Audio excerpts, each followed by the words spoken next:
राधे राधे प्यारे भक्तों, श्री कृष्ण कहते हैं जिंदगी में कुछ नेक काम ऐसे भी करने चाहिए जिनका उस ऊपर वाले के सिवा कोई दूसरा गवाह ना हो। जीवन मिलना भाग्य की बात है, मृत्यु होना समय की बात है, मगर मृत्यु के बाद भी लोगों के दिलों में जीवित रहना ये कर्मों की बात है। कहानी पुरानी जरूर है और आपने सुनी भी होगी, पर कई बार कहानी की शिक्षा इतनी महत्वपूर्ण होती है कि उसे बार बार सुनना जरूरी हो जाता है ताकि हम सतर्क हो सके, बार बार अपने जीवन में झांक सके कि कहीं हम भी तो ऐसा नहीं कर रहे। भगवान ने जब इंसान की रचना की तो उसे अपनी यात्रा आरंभ करने से पहले 2 पोटलियां दी और कहा, एक पोटली तुम आगे की तरफ लटकाना और दूसरी पोटली कंधे के पीछे की तरफ। इंसान ने बिल्कुल वैसा ही किया। फिर भगवान ने कहा, ध्यान से सुनो, तुम्हारी नजर सिर्फ और सिर्फ आगे वाली पोटली पर होनी चाहिए, पीछे वाली पर नहीं। इंसान हामी भरकर वहां से चला गया और उसने ठीक वैसा ही किया जैसा उसे भगवान ने बताया था। वो आगे वाली पोटली को बार बार देखता, आगे वाली पोटली में उसकी कमियां थी और पीछे वाली पोटली में दुनिया की कमियां। वह जब भी आगे वाली पोटली को देखता तो उसे अपनी कमियां नजर आती। वह एक एक करके अपनी कमियां सुधारता गया और उसकी तरक्की होने लगी। वो बहुत अच्छा इंसान बनता गया, बेहतर से बेहतर, खुशहाल होता गया।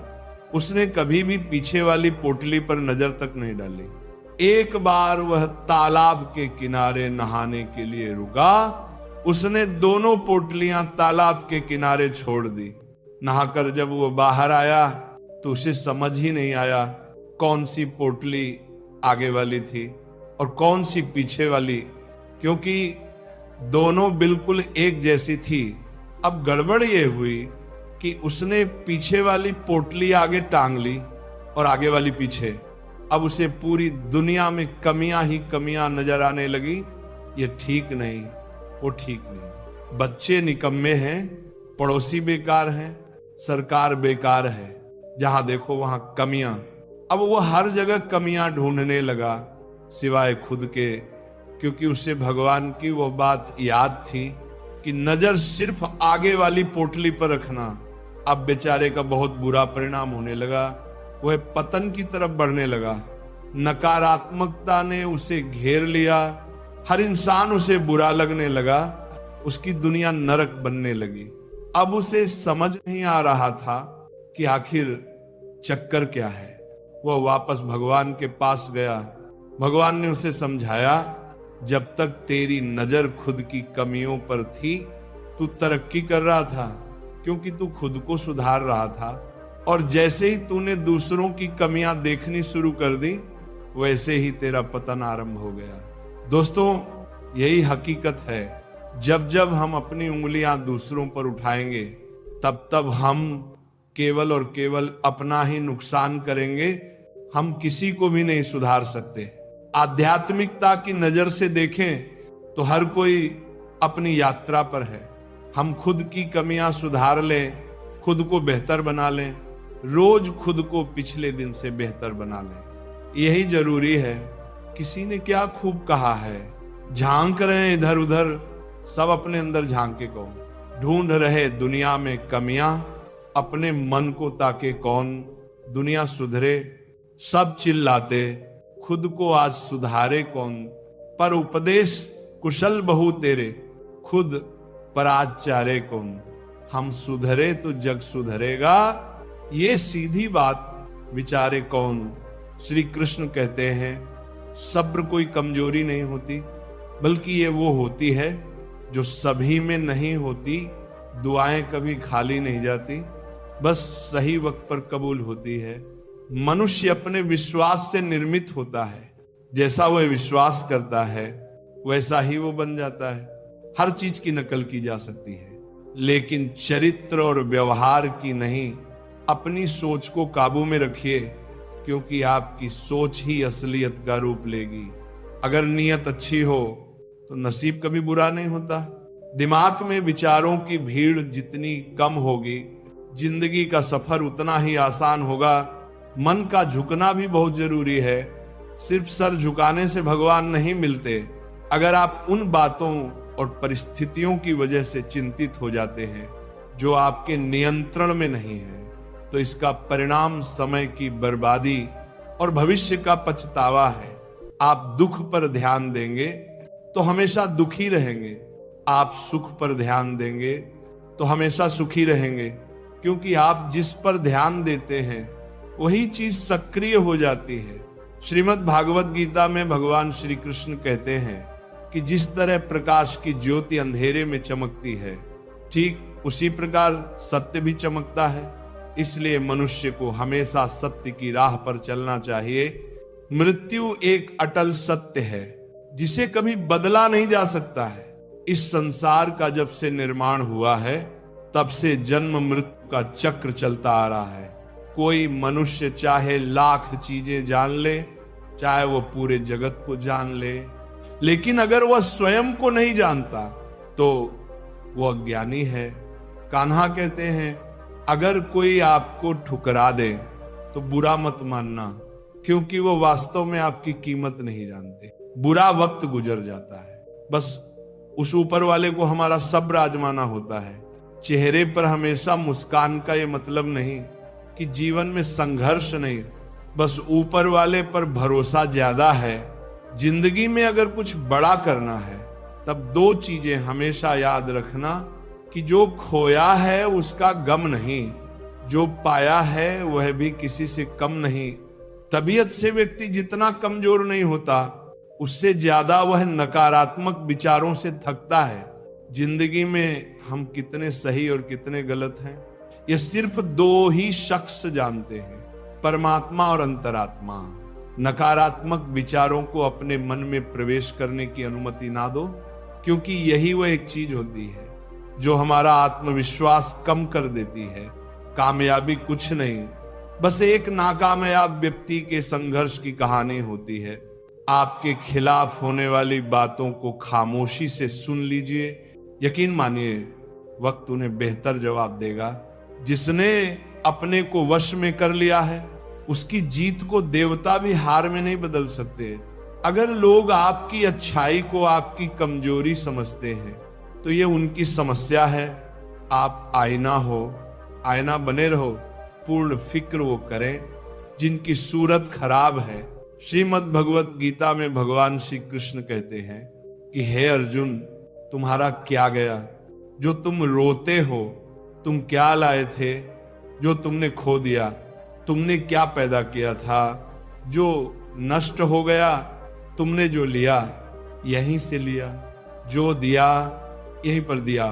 जो आज तुम्हारा है कल किसी और का होगा, क्योंकि परिवर्तन ही संसार का नियम है। और समय के साथ संसार में हर चीज परिवर्तन के नियम का पालन करती है। भगवान श्री कृष्ण कहते हैं, कर्म योग ही वह योग है जिसके माध्यम से हम अपने जीवात्मा से जुड़ पाते हैं। कर्म योग हमारे आत्मज्ञान को जागृत करता है। इसके बाद हम ना केवल अपने वर्तमान जीवन के उद्देश्यों को, बल्कि जीवन के बाद की अपनी गति का पूर्व अभ्यास प्राप्त कर सकते हैं। इस योग में कर्म के द्वारा ईश्वर की प्राप्ति की जाती है। श्रीमद् भगवत गीता में कर्म योग को सर्वश्रेष्ठ माना गया है। गृहस्थ और कर्मठ व्यक्ति के लिए यह योग अधिक उपयुक्त है। कर्म योग सिखाता है कि कर्म के लिए कर्म करो, आसक्ति रहित होकर कर्म करो। कर्म योगी इसीलिए कर्म करता है कि कर्म करना उसे अच्छा लगता है। कर्म योगी कर्म का त्याग नहीं करता, वह केवल कर्म फल का त्याग करता है और दुखों से मुक्त हो जाता है। उसकी स्थिति इस संसार में एक दाता के समान है और वह कुछ भी पाने की कभी चिंता नहीं करता। वह जानता है कि वह दे रहा और बदले में कुछ मांगता नहीं, और इसीलिए वह दुख के चंगुल में नहीं पड़ता। संसार का कोई कार्य ब्रह्म से अलग नहीं है, इसलिए कार्य की प्रकृति कोई भी हो, निष्काम कर्म सदा ईश्वर को ही समर्पित हो जाता है। हे अर्जुन, पुनर्जन्म का कारण वासनाओं या अतिरिक्त कामनाओं का संचय है। कर्म योगी कर्म फल के चक्कर में ही नहीं पड़ता, अतः वासनाओं का संचय भी नहीं होता। इस प्रकार कर्म योगी पुनर्जन्म के बंधन से भी मुक्त हो जाता है। भगवान श्री कृष्ण कहते हैं, मनुष्य का मन वायु की तरह चंचल है। ये मन ही है जो मनुष्य को काम वासनाओं की तरफ भटका देता है। अगर जीवन को सफल बनाना है तो मन पर काबू करना बहुत जरूरी है।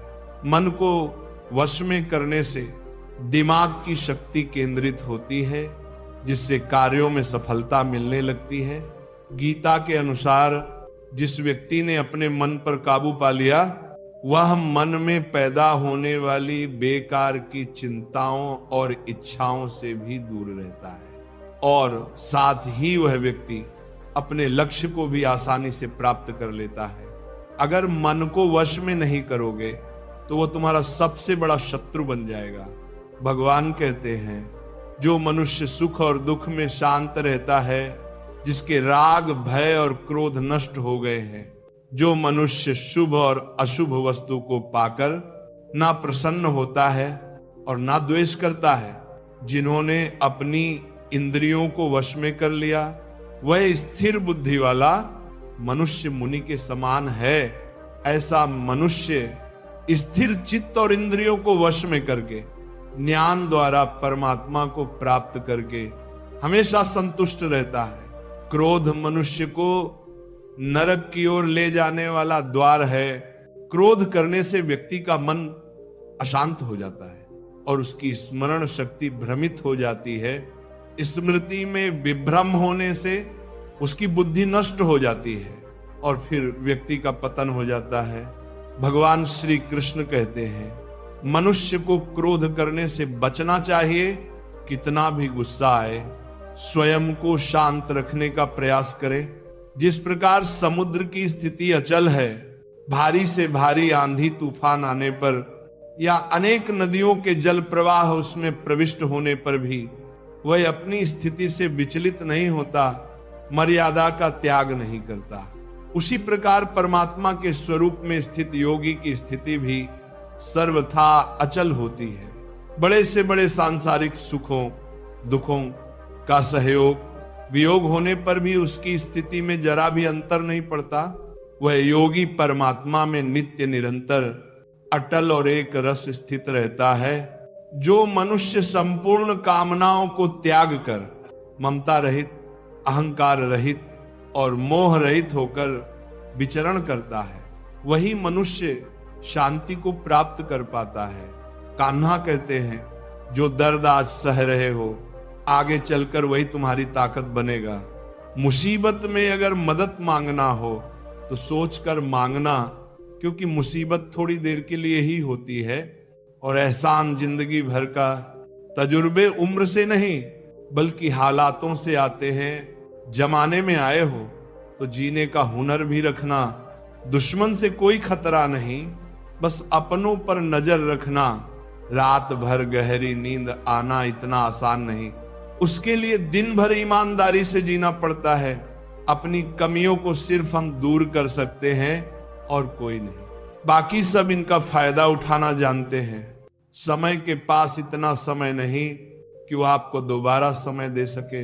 जो बदला जा सके उसे बदलिए, जो बदला ना जा सके उसे स्वीकार कीजिए, और जो स्वीकारा ना जा सके उससे दूर हो जाइए। लेकिन खुद को खुश रखिए, वह भी एक बड़ी जिम्मेदारी है। और साथ ही जब हम अपने रिश्ते के लिए वक्त नहीं निकाल पाते, तब वक्त हमारे बीच से रिश्ता निकाल देता है। जो आपकी बुराई करते हैं उन्हें करने दो, क्योंकि बुराई वही करते हैं जो बराबरी नहीं कर सकते। अगर खुश रहना चाहते हैं तो लोगों की बातों पर कम और अपने विचारों पर ज्यादा ध्यान दें। भगवान पर विश्वास बिल्कुल उस बच्चे की तरह करो जिसको हवा में उछालो तो वह हंसता है, डरता नहीं, क्योंकि वह जानता है कि आप उसे गिरने नहीं दोगे। श्रीमद् भगवत गीता में भगवान श्री कृष्ण कहते हैं कि हे अर्जुन, मेरा इन तीनों लोकों में ना तो कुछ कर्तव्य है और ना ही मुझे कोई वस्तु प्राप्त करना है, फिर भी मैं कर्म करते हुए अपने कर्तव्य का निर्वाह करता हूं। हे पार्थ, यदि मैं कर्मों को करने में सावधानी ना बरतूं तो बड़ा अनर्थ हो जाएगा, क्योंकि मनुष्य सब प्रकार से मेरे ही मार्ग का अनुसरण करते हैं। यज्ञ से बचे हुए अन्न को खाने वाले श्रेष्ठ पुरुष सब पापों से मुक्त हो जाते हैं, और जो पापी लोग अपना शरीर पोषण करने के लिए ही अन्न पकाते हैं वे तो पाप को ही खाते हैं। अर्थात जो लोग ईश्वर को याद किए बिना जिंदा रहने में ही लगे रहते हैं उन्हें चोर समझना चाहिए। केवल ज्ञान ही एक ऐसा अक्षय तत्व है जो कहीं भी, किसी भी अवस्था में और किसी भी हाल में मनुष्य का साथ नहीं छोड़ता। धरती पर जिस प्रकार मौसम में बदलाव आता है उसी प्रकार जीवन में भी सुख दुख आता जाता रहता है। युद्ध हो या जीवन, सफलता केवल 3 शस्त्रों से प्राप्त होती है: धर्म, धैर्य और साहस। कान्हा कहते हैं, सेवा सबकी कीजिए मगर आशा किसी से मत रखिए, क्योंकि सेवा का सही मूल्य भगवान ही दे सकता है, इंसान नहीं। नियत साफ हो तो 1 लोटा जल भी कबूल है, वरना दिखावे के तो 56 भोग भी फिजूल है। कहां मिलता है कोई ऊपर वाले के सिवा समझने वाला? जो भी मिलता है बस समझा कर चला जाता है। भगवान के फैसले पर कभी शक मत करना। अगर सजा मिल रही है तो कोई गलती भी अवश्य ही होगी। अगर आप सही हो तो खुद को सही साबित करने की कोशिश ना करो, बस सही बने रहो, गवाही खुद वक्त देगा।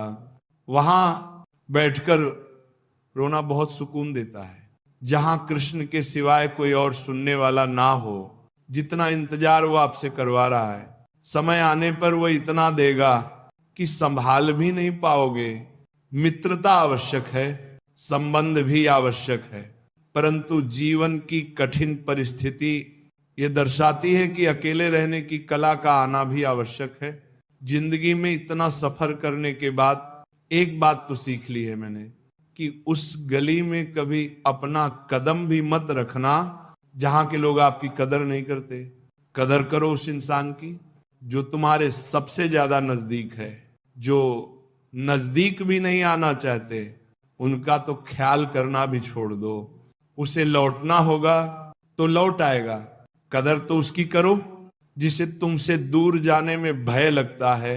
ये कस्में वादे सब झूठ होते हैं, क्योंकि सबसे ज्यादा कसम वही खाते हैं जो सबसे ज्यादा झूठ बोलते हैं। दीपक का जीवन इसीलिए वंदनीय नहीं है कि वह जलता है, बल्कि इसीलिए वंदनीय है कि वह दूसरों के लिए जलता है, दूसरों से नहीं जलता। कान्हा कहते हैं, जीवन में कभी मौका मिले तो किसी के लिए सारथी ही बनना, स्वार्थी नहीं। किससे कब और कितना बोलना है, अगर तुमने ये समझ लिया तो तुम अपनी जिंदगी के सार्थक बन चुके हो। कामयाबी और नाकामयाबी दोनों जिंदगी के हिस्से हैं और दोनों ही स्थायी नहीं है। जिंदगी की आधी शिकायतें यूं ही दूर हो जाएंगी अगर लोग एक दूसरे के बारे में बोलने की जगह एक दूसरे से बोलना सीख जाएंगे। विश्वास किसी पर इतना करो कि वह तुम्हारे साथ छल करते समय खुद को दोषी समझे, और प्रेम किसी से इतना करो कि उसके मन में सदैव तुम्हें खोने का डर बना रहे। 4 वेदों का अर्थ नहीं भी जानो तो कोई बात नहीं, लेकिन समझदारी, जवाबदारी, वफादारी और ईमानदारी, इन 4 शब्दों का मर्म जान लो तो भी जीवन सार्थक हो जाएगा।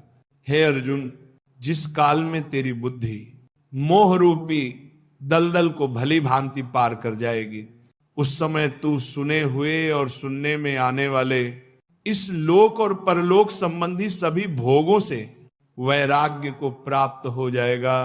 हे पार्थ, धर्म से भरा हृदय धर्म का परामर्श देता है और अधर्म से भरा हृदय अधर्म का परामर्श देता है। कान्हा कहते हैं, दुष्ट लोगों की भलाई कभी नहीं करनी चाहिए, क्योंकि बिच्छू को आप कितना भी प्यार कर लो फिर भी वो डंक ही मारेगा। लोग तुम्हारी कदर तभी करेंगे जब तुम भी उन्हें उन्हीं की तरह नजरअंदाज करना सीख जाओगे। जिन्हें उधार लेने और दूसरों से एहसान लेने की आदत होती है वह हमेशा तनाव में घिरे रहते हैं। उस इंसान की कदर कम की जाती है जमाने में जो दूसरे इंसान की कदर नहीं करता। किसी को इतना भी सर पर मत बैठा लेना कि सर दर्द बन जाए, और किसी की इतनी भी खुशामद मत करना कि वह आपके लिए बेकदर हो जाए। आईने में जो दिखता है उसके अलावा किसी और पर आंख मूंद कर भरोसा मत करना। दूर रहना उन लोगों से जो आपकी कदर तब तक करते हैं जब तक आप काम हो। जल्दबाजी में कोई भी फैसला ना लें, क्योंकि जल्दबाजी में लिया गया फैसला अक्सर गलत हो जाता है। अपने पंखों पर भरोसा रख। हवाओं के भरोसे तो पतंगे उड़ा करती हैं। यहां गरीब जमीन पर पड़ी रोटी भी हंसी खुशी खा लेता है, वहां अमीर हाथ से मिली रोटी की भी कदर नहीं करता। जो मिला नहीं उसे पाने की ख्वाहिश जरूर करना, पर जो मिला है उसकी बेकद्र कभी मत करना। प्यार का असर उस रिश्ते में खत्म हो जाता है जहां एक दूसरे की कदर करना कम हो जाता है। जिन्हें जो कहना है कहने दो उनको, हम नहीं। वक्त जवाब देगा। क्यों भरोसा करता है तू गैरों पर, जबकि चलना है अपने ही पैरों पर। जिन्हें नींद से प्यार है वह सुहाने सपने देखते रहते हैं, पर जिन्हें अपने सपनों की कदर है उन्हें नींद तक नहीं आती। जहां रहने के लिए घर मिल जाए पर घर के लोगों से कदर ना मिले, ऐसे घर पर रहने से अच्छा सड़क पर रहना है। श्रीमद् भागवत गीता में भगवान श्री कृष्ण कहते हैं कि हे अर्जुन, जो ना कभी हर्षित होता है, ना किसी से द्वेष करता है, ना शोक करता है, ना कामना करता है, जो शुभ और अशुभ संपूर्ण कर्मों का त्यागी है, वह ज्ञानी मनुष्य मुझको अति प्रिय है। मुझे पाने के 3 तरीके हैं, ध्यान योग, ज्ञान योग और कर्म योग। और इन सब में कर्म योग सबसे प्रधान है। जिस प्रकार मनुष्य अपने पुराने वस्त्रों को त्याग कर नए वस्त्र धारण करता है, ठीक उसी प्रकार आत्मा पुराने व्यर्थ शरीर को त्याग कर नए शरीर को धारण करता है। यही प्रकृति का नियम है। इस सत्य को स्वीकार करके भय मुक्त होकर आज में जीना चाहिए। जो मनुष्य मुझे जान लेता है उसके लिए संसार में और कुछ भी जानना शेष नहीं रहता। ऐसा मनुष्य जन्म मरण के बंधनों से मुक्त हो जाता है। जो मनुष्य भगवत गीता को पढ़कर उस पर अमल करता है उसके सारे दुष्कर्म का प्रभाव समाप्त हो जाता है। जो भाग्य में है वह भाग कर आएगा, और जो भाग्य में नहीं है वह आकर भी भाग जाएगा। जैसे हवा के झोंके नाव को भटका देते हैं, वैसे ही मनुष्य की इच्छाएं बुद्धि को भटका देती हैं। खुशी के लिए काम करोगे तो खुशी नहीं मिलेगी, लेकिन खुश होकर काम करोगे तो खुशी जरूर मिलेगी। ये चिंता छोड़िए कि लोग आपके बारे में क्या सोच रहे हैं। वे तो स्वयं इस चिंता में डूबे हैं कि आप उनके बारे में क्या सोच रहे हैं। बिना झुके खाली होना लगभग नामुमकिन। अगर अंदर से अहंकार खाली करना है तो झुकना ही एकमात्र उपाय है। जहां तक दिखाई दे रहा हो वहां तक जाइए। जब आप वहां पहुंचेंगे तो आप और आगे देख पाएंगे।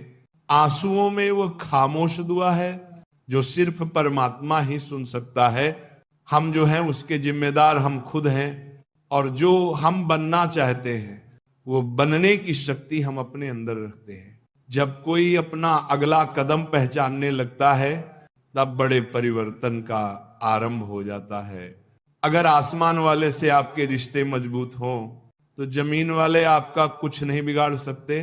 मन अशांत है और उसे नियंत्रित करना कठिन है, लेकिन शांत रहकर इसे वश में किया जा सकता है। भरोसा रखें। हम जब कहीं किसी का अच्छा कर रहे होते हैं तब हमारे लिए भी कुछ अच्छा हो रहा होता है। यूं ही नहीं होती। हाथ की लकीरों के आगे उंगलियां, परमात्मा ने भी किस्मत से पहले मेहनत लिखी है। अच्छे व्यवहार का कोई आर्थिक मूल्य भले ना हो, लेकिन अच्छा व्यवहार करोड़ों दिलों को खरीदने की शक्ति रखता है। संयम हमारे चरित्र की कीमत बढ़ाता है, परंतु सच्चे मित्र और परिवार हमारे जीवन की कीमत बढ़ाते हैं। श्रीमद् भगवत गीता में भगवान श्री कृष्ण कहते हैं कि हे अर्जुन, वह जो वास्तविकता में मेरे उत्कृष्ट जन्म और गतिविधियों को समझता है, वह शरीर त्यागने के बाद पुनः जन्म नहीं लेता और मेरे परम धाम को प्राप्त होता है। वह व्यक्ति जो सभी इच्छाएं त्याग देता है और मैं और मेरा की लालसा और भावनाओं से मुक्त हो जाता है, उसे अपार शांति की प्राप्ति होती है। जिस मनुष्य के अंदर ज्ञान की कमी होती है और ईश्वर में श्रद्धा नहीं होती, वह मनुष्य जीवन में कभी भी आनंद और सफलता को प्राप्त नहीं कर पाता। ईश्वर ने हमें जो कुछ भी दिया है वही हमारे लिए पर्याप्त है, और यही एक अटल सत्य भी है। संयम, सदाचार, स्नेह एवं सेवा, ये गुण सत्संग के बिना नहीं आते। कोई एक महापुरुष आत्मा को आश्चर्य की भांति देखता है, वैसा ही दूसरा कोई महापुरुष ही इसके तत्व का आश्चर्य की भांति वर्णन करता है, तथा दूसरा कोई अधिकारी पुरुष ही इसे आश्चर्य की भांति सुनता है, और कोई तो सुनकर भी इसको नहीं जानता। श्री भगवान कहते हैं, दुख सुख को समान समझने वाले जिस धीर पुरुष को ये इंद्रिय और विषयों के सहयोग व्याकुल नहीं करते, वह मोक्ष के योग्य होता है। हमें किसी से अंधा प्यार नहीं करना चाहिए। बस हमारा किसी के प्रति अंधा प्यार हमें कभी भी आगे बढ़ने नहीं देता। खुद को इतना कमजोर मत होने दो कि तुम्हें किसी के एहसान की जरूरत पड़ जाए। जीत निश्चित हो तो अर्जुन हर कोई बन सकता है, किंतु जब मृत्यु निश्चित हो तो अभिमन्यु बनने के लिए साहस चाहिए। लोगों को इंप्रेस करने की कोशिश मत कीजिए, आप खुद को इंप्रूव कीजिए। लोग अपने आप इंप्रेस हो जाएंगे। अगर जिंदगी का हर दांव जीतना चाहते हो तो बल से ज्यादा बुद्धि का उपयोग करना सीखो, क्योंकि बल लड़ना सिखाता है और बुद्धि जीतना सिखाती है। कभी पीठ पीछे आपकी बात चले तो घबराना मत, क्योंकि बात उन्हीं की होती है जिनमें कोई खास बात होती है। अहंकार के अंधे इंसान को ना तो अपनी गलतियां दिखाई देती हैं और ना ही दूसरे इंसानों में कुछ अच्छाई दिखाई देती है। जो लोग दूसरों को हर समय नीचा दिखाते रहते हैं, उनको ये एहसास नहीं है कि वह ऐसा करके खुद कितना नीचे गिरा रहे हैं। मन की कल्पना है और अनुभव जिंदगी का सबक है। सच्ची खुशी तभी होती है जब आपकी सोच, कथन और कर्म में समानता हो। जीवन में कभी निराश नहीं होना चाहिए, क्योंकि कमजोर आपका वक्त हो सकता है, आप नहीं। जैसे तेल समाप्त हो जाने पर दीपक बुझ जाता है, उसी प्रकार कर्म के क्षीण हो जाने पर भाग्य भी नष्ट हो जाता है। अगर आप राजा की तरह जीना चाहते हैं तो पहले आपको गुलामों की तरह मेहनत करनी होगी। एक बात का ध्यान अवश्य रखें, आपका सपना जितना बड़ा होगा, संघर्ष भी उतना ही कठिन होगा। अगर लोग आपकी कॉपी करने लगे तो समझ लीजिए आप कामयाबी के बहुत करीब हैं। कोशिश हमेशा आखिरी सांस तक जारी रखनी चाहिए। मंजिल मिले या तजुर्बा, दोनों ही अनमोल हैं। जिंदगी बहुत हसीन है, कभी हंसाती है तो कभी रुलाती है, लेकिन जो जिंदगी की भीड़ में खुश रहता है, जिंदगी उसी के आगे सिर झुकाती है। अपने सबसे खास से धोखा खाने के बाद लोग चाहकर भी किसी पर संपूर्ण भरोसा नहीं कर पाते, यही सत्य है। श्रीमद् भागवत गीता में भगवान श्री कृष्ण कहते हैं कि हे अर्जुन, मनुष्य अपने जीवन को सरलता से जी सकता है, पर फिर भी वह कभी सरल जीवन जी ही नहीं पाता। हमेशा चिंताओं से घिरा रहता है, भूतकाल की बातों को सोचकर परेशान होता रहता है, वह मौत से डरने लगता है। वह ना तो अपने जीवन को सही तरीके से जी पाता है और ना ही मृत्यु को गले लगा पाता है। व्यक्ति ना तो मरने वाले का शोक करते हैं और ना ही उनका शोक करते हैं जो अभी जिंदा है, क्योंकि वह जानते हैं जो मर गया फिर से जन्म लेगा और जो जिंदा है वह एक दिन जरूर मरेगा। कर्म का नियम कहता है कि प्रत्येक घटना का एक कारण और प्रभाव होता है। समान रूप से किए गए कार्य के परिणाम अलग अलग हो सकते हैं। यह केवल इस बात पर निर्भर करता है कि वह कर्म करता किस प्रकार है। जिस प्रकार आग एक लकड़ी को जलाकर राख कर देती है, उसी प्रकार आत्मज्ञान आपके अंदर चलने वाले सभी द्वैत कार्यों को भस्म करके आपको आंतरिक शांति प्रदान करता है। हे पार्थ, ब्राह्मण, क्षत्रिय, वैश्य और शूद्र, इन 4 वर्णों का समूह गुण और कर्मों के अनुसार मेरे द्वारा रचा गया है। इस प्रकार इस सृष्टि की रचना आदि कर्म का कर्ता होने पर भी विनाशी परमेश्वर को तू वास्तव में अकेला जान। अकर्म करो, लेकिन फल की इच्छा से नहीं। बस अपना कर्म करते जाओ और आगे बढ़ते जाओ। जिसकी आसक्ति सर्वथा नष्ट हो गई है, जो अपनी देह पर अभिमान नहीं करता और जो ममता से रहित हो गया है, जिसका चित्त निरंतर परमात्मा के ज्ञान में स्थित रहता है, वैसा कर्म योगी अपना कर्म यज्ञ की तरह करता है और मोक्ष को प्राप्त होता है। जो अपना सब कुछ परमात्मा को कर देता है, जिसके लिए परमात्मा ही सब कुछ है, जो अपने हर कर्म में परमात्मा को देखता है और हर कर्म परमात्मा के लिए करता है, वैसा कर्म योगी मोक्ष का अधिकारी होता है। नई शुरुआत इंसान को थोड़ा डराती है, पर याद रखना सफलता मुश्किलों के बाद ही नजर आती है। कौन क्या कर रहा है, कैसे कर रहा है, क्यों कर रहा है, इन सब से आप जितना दूर रहोगे आप उतना ही खुश रहोगे। कोई हमारा बुरा करे ये उसका कर्म है, लेकिन हम किसी का बुरा ना करें ये हमारा धर्म है। कोई भी रिश्ता अपनी मर्जी से नहीं जुड़ता, क्योंकि आपको कब, कहां और किससे मिलना है ये सिर्फ ऊपर वाला ही तय करता है। जिंदगी में 2 लोगों का होना बहुत जरूरी है। एक कृष्ण जो ना लड़े फिर भी जीत पक्की कर दे। दूसरा कर्ण जो हार सामने हो फिर भी साथ ना छोड़े। कान्हा कहते हैं, तू करता वही है जो तू चाहता है, मगर होता वही है जो मैं चाहता हूं। तू वही कर जो मैं चाहता हूं, फिर होगा वही जो तू चाहता है। इंसान गलत कार्य करते समय दाएं बाएं आगे पीछे चारों तरफ देखता है, बस ऊपर देखना भूल जाता है। जो मनुष्य ऊपर देख पाता है वह कभी गलत काम करने की हिम्मत नहीं करता। मित्र, भगवान श्री कृष्ण कहते हैं कि जो भी मेरे भक्त श्रद्धा से मुझे भजते, मेरा नाम जपते हैं, मेरी पूजा करते हैं तथा मुझसे प्रेम करते हैं, वह मेरे हैं और मैं उनके सभी कष्टों का रण करके उन्हें वह सभी सुख प्रदान करता हूं जिनकी वह कामना करते हैं। मित्र, एक समय की बात है, भोला नाम का एक आदमी शहर की एक छोटी सी गली में रहता था। वह मेडिकल की दुकान चलाता था।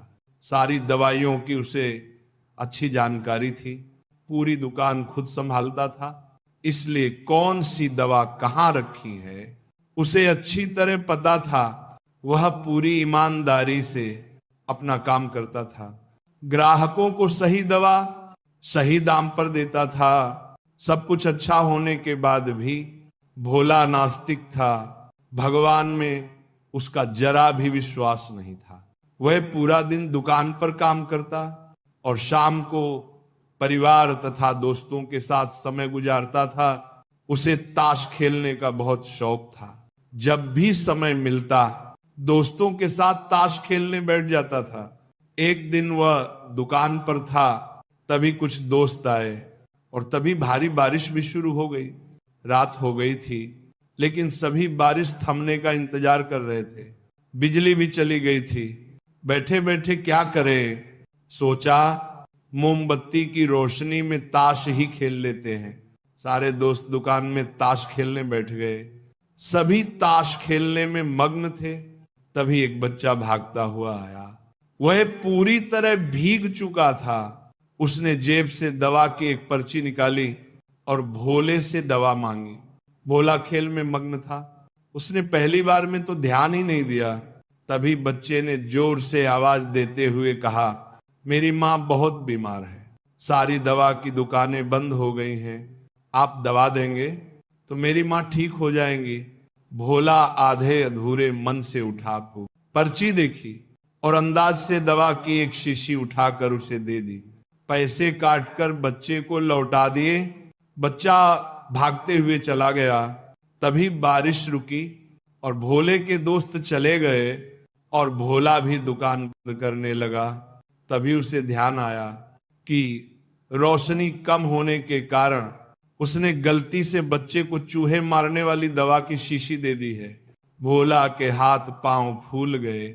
उसका दिल जोर जोर से धड़कने लगा।